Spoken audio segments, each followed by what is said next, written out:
So at the moment, when we go to the Ghana Parliament, Ken must go agenda. The Ken must go agenda is back.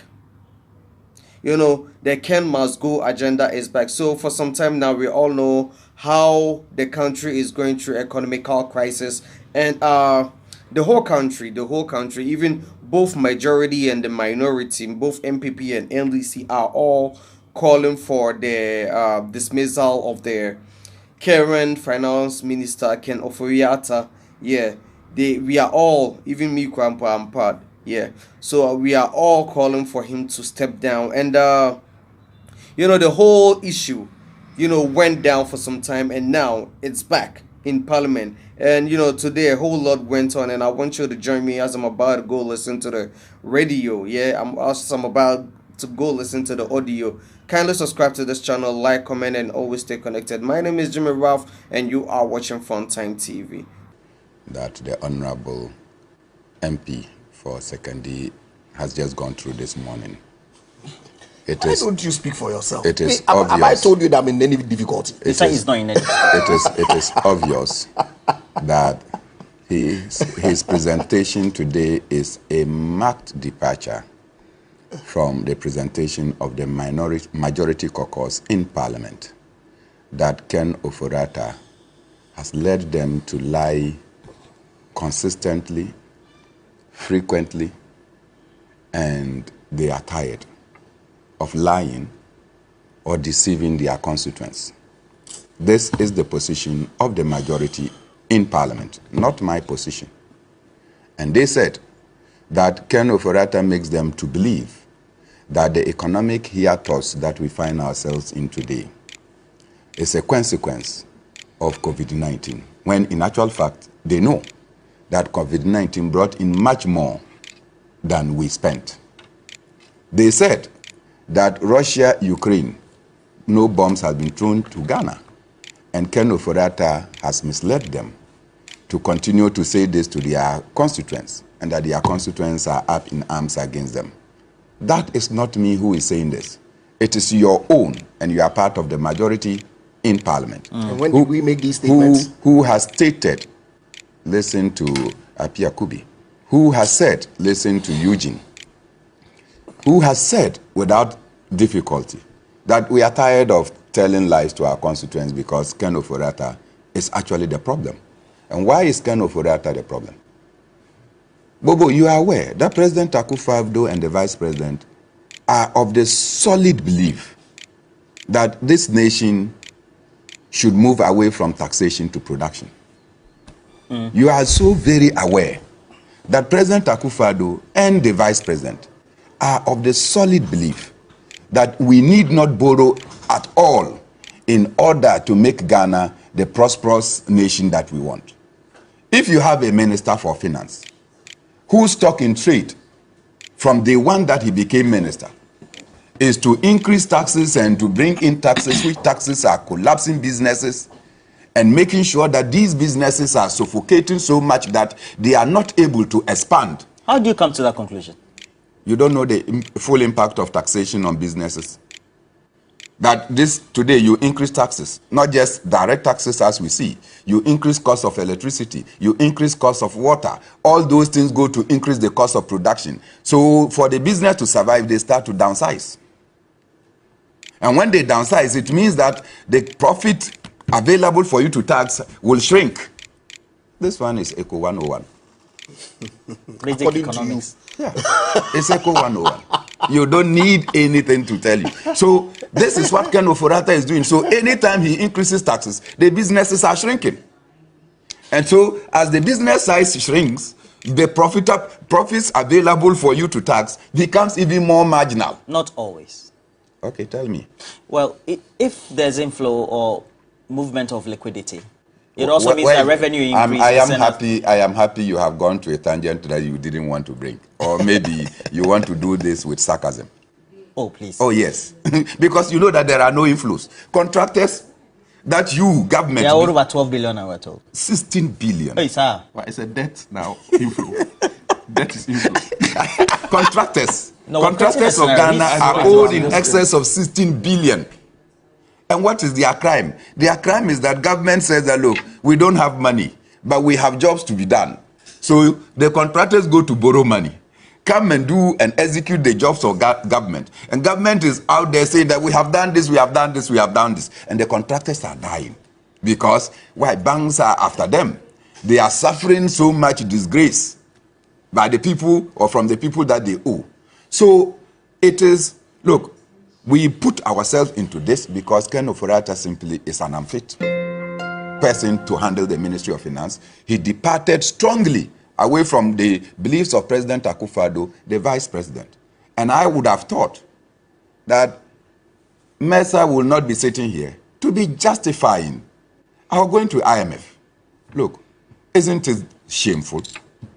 When Ken Ofori-Atta said, and I believed, and I continue to believe that IMF cannot be a panacea to the problems of any nation. And you can start from Bolivia to Argentina and to Ghana or to Uganda. Anytime the IMF goes there, they rather open a new grave for us to enter. And so when Ken Ofori-Atta stood and said that, look, we will not go to IMF today, we will not go to IMF tomorrow, he went further to insist that going to IMF will come with it dire consequences. Today, you are not talking about the dire consequences of our going to the IMF. The dire consequences are that, look, you will freeze the employment. In fact, you have already frozen the employment. So there is no going to be employment in the public and civil service. And so that space is already closed. The problem is that new taxes are going to be increased. And why? Just after we secured this IMF deal, you saw electricity price charges increased by 18% plus, right? So there is going to be more hardship imposed on the people of Ghana. But you see these tranches that you have mentioned, 600, 600, 360, 360, 360. Each of these must be met with conditionalities. You mean before these before the tranches will be released, you have to meet certain benchmarks. You have to meet. What are those criteria? What are those? So I'm happy that you are speaking Arabic this morning. Yes. So before we can mischief-laden Arabic. Before you can get to the November 6 million, you have to shrink the people of Ghana. But you are doing as if, hey, it is the government that succeeded. Look, you have to thank the people of Ghana. Why? Who were pressured into submitting their incomes, their bonds, for you to be able to go and achieve this. Do you know the full ramifications of people not being able to access their bonds? You sold your debt to people, people bought it. When it's time for you to repay them, you are not able to pay them. You have done them kole. Yeah, you seen there, he said, kole. When we say kole, you know, they shave. Santo. You have gone to do their heads off. You cut off their heads. Not haircut. The heads have been cut off. Then you come and tell us that we should applaud you because you have gone to IMF. As for the issue of Ghana Beyond Aid, I think that the senior minister who was tasked to come up with a document to shape, because President made the pronouncement of Ghana Beyond Aid without any structure on the ground. And I went on a May Day to say, look, this is a rhetoric. They should tell me what it actually means to say Ghana Beyond Aid. Ghana would always need help. So when you say that you are aiming at Ghana Beyond Aid, what do you mean? Within that space, do you know that civil society organizations started to lose the kind of support that they were getting, the inflows? Donor communities started saying that, but if you are going to do Ghana Beyond Aid, we'll go to those countries that will require aid. All those things impacted negatively on the well-being of the Ghanaian economy. So we can't sit here and be applauding government for going to an IMF that the Minister for Finance himself stated that going there will have dire consequences on us. What are those dire consequences that today they are not talking about? Mr. Mesa, The IMF, for example, in this document on page 12, and a number of them as well, also talk about the health sector, etc. Enumerate a number of items and say social protection is important and it has proven to be efficient, etc. But on education says that programs like free SHS need to be better targeted, and then also talks about the national health insurance, which was supposed to really be universal, is not really universal, but ultimately leads to a certain bigger question about, if we look at the way we rack up our budget and the spending and the items, what should give? What should we forgo? What ultimately do we need to take a relook at, even though it's a campaign promise, etc., to tell the people, the voter population or the general public that, well, we were giving you this freely, or at we now have to take a relook. What do you think? But I thought let's say, for example, the IMF program is looking to protect LEAP, in fact, expand it, sure, which is a social protection policy. Is looking to make NHIS more universal, which is an expansion of the existing program. It says target free SHS. And I know of conversation that is already taking place with respect to the implementation of free SHS and how, of course, I mean, look, tell us, even right from the very beginning, okay, there were options that had been tabled with respect to people who had attended private basic school and who were going to public secondary schools, whether those people should be made to pay school fees or not. All those options were considered by the government. But the decision was taken that, look, let us roll it out across board, and then subsequently when we take a look at it, we can adjust some of these things. But I'm not a minister of education, okay, but I'm providing you that these conversations have taken place right from the very outset of the implementation of free SHS. But if we want to put all this conversation about expenditure in proper context there, we need to look at the data. Because we can't be speaking merely out of 10. Okay? Look. 3 items. Financial sector, cleanup. Collapse. I don't see it as collapse. Because when the asset quality test was done during Mr. Sebefia's government, they knew the problem. They knew that they needed to take steps to resolve it. Indeed, they even advanced 600 million. In fact, they gave liquidity support to banks, to individuals to squander. The boldest report is there for those who care to read, to know. You've read them. Well, some of us have read. No, so please, that alone cost 25 billion of money we didn't have. Well, I ask, please, hold on. I ask the question, what would have been the consequences if government had not injected this money and allowed the banks to collapse? What would have been the consequences? How do you mean? What would have been the outcome of government not doing anything and saying, hey, this one, I don't have money to spend, I'm not touching it. What would have been the consequences? Do you ever think about it? I've thought about it. Thank you very much. Second item. Please. Excess capacity payments.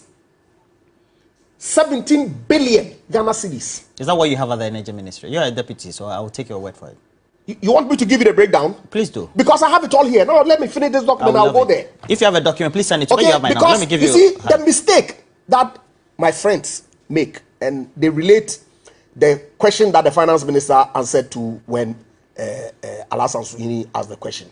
Okay, forgetting that the minister, the question was specific, that excess capacity that you've paid to IPPs. They forget that you had the fuel that had been contracted on take or pay that we needed to pay for. They forget. Of course, conveniently. Okay, and if they want us to go into the detail, we'll do it. Then COVID-19 expenditure, 8.1. These 3 items alone, and these are all funded through debt, cost 58 billion. Of course, why? The COVID was every money that you got grants. Who got money? Government of Ghana. Was every city that we got, was it grant? We took loans. to fund some of them. 8.1 billion. At 0%. Please, it doesn't matter, it's debt. Yes, I'm saying. That expenditure is 50.1 billion of debt that we contracted. Now, look, compared to this, and I'll read exactly.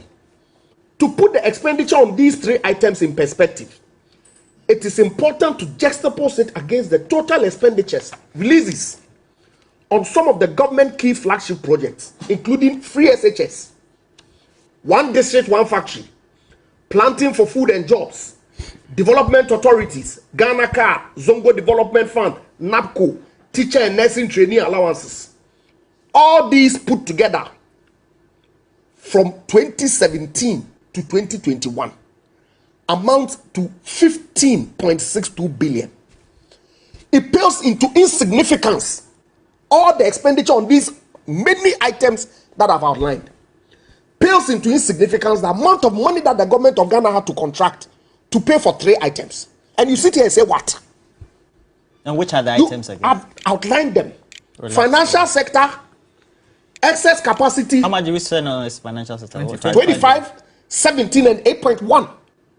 Okay, these three come to 50.1 billion. Compare that to how much money that government spent. And this is one awful. Compare that to how much money was spent in 2017, 2018, 2019, 2020, 2021. So we knew all this and were communicating to the government. Actually, hold on. I'm asking a question. You said everything was rosy. You even exited a structure that would have kept the government expenditure and finances in check, so that all these difficulties we're experiencing now could have been, as a precursor, kept. Avoided. What could have been avoided? The financial sector should have been avoided. Government should have let the banks to collapse. Yes. To collapse. Yes. To collapse. Yes.